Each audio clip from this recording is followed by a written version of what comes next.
Orain arte Burdinezi eduki dugu herrian, eta gaur aurkeztera gatozena da herri barneko memoria ibilbidea. Hau lehenengo fasea da, bai, 5 toki dekoguz, Urtzeko plaza, Landazegiko eskola, Inuntziaga txaleta egon zan lekue, ontxe bertan dala Iturrondo plaza, eta gero dekogu Tximelarreko babeslekua eta plazako etxeko tokia, bombardaketa izan zen lekue.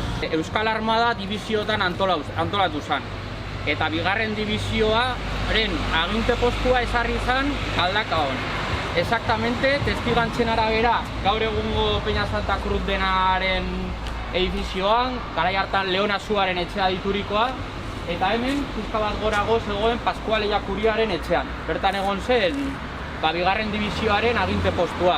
Bertako koronela zen Bidal Munarriz, koronel Nafarra, eta testigantzen arabera, badakigu Agirre lehendakaria Bidalekin elkartu zala hemen, eta badakigu ere George Stier, gerra korrespontxal Britainiarra ere, Bidalekin elkarrizketatu zela, hauek bietako etxeren baten. Bere Gernikako arbola lanean, horrela adierazten delako. Hemen ikusten dira, Bidal koronela, Agirre lehendakaria eta Montaut, Burdinezia diseinatu zuen ingeniaria.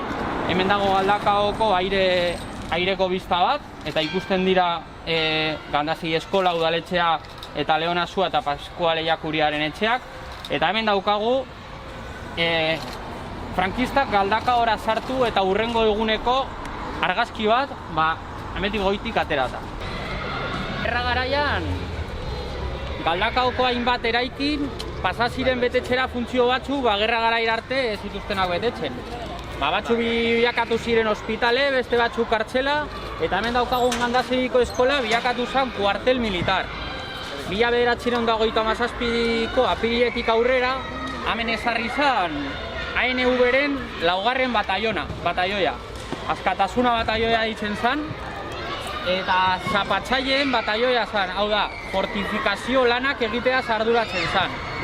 Gerra fronte desberdinetan egon zen, eta badakigu ere, Burdinezia eraikitzen ibili zirela jota fuego, besteak beste Gaztelumendin bertan. Galdakaon, miliziano eta gudari bastante harrapatu zauri zen, eta baita Galdakostar asko, eta behin-behinean sartu zauri zen, hemen kokatzen zen Inuntziaga txaletean.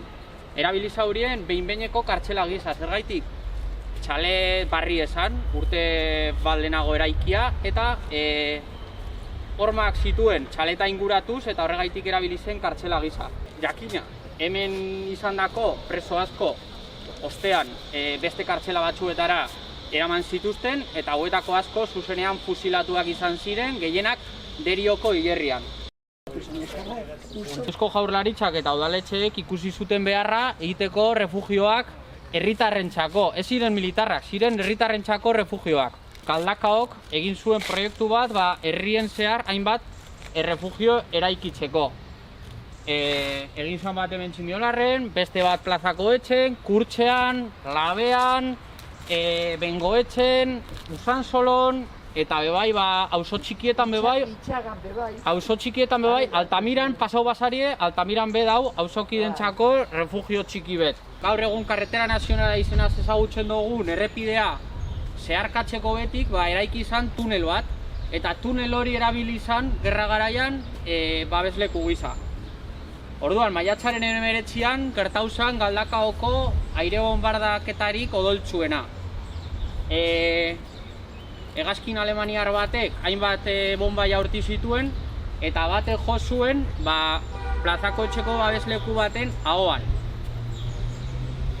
Orduan, herritarrak eta larrialditako zerbitzuak eta hurbildu ziren zaurituak eta hildakoak artatzera, eta 10 minutura bigarren bombardaketa bat eman zen, eta osotara bombardaketa operazio honek utzi zituen 16 hildako, 16 zibil. Herritarrak, 16 horietatik 11 ziren emakumeak eta 9 adinez txikikoak. Eta ezen izan bombardaketa bakarra, Galdakaoren kontrako bombardaketetan, Galdakaon bertan hil ziren 37 pertsona gutxienez. daude gaur egun kontabilizatuak, gutxienez.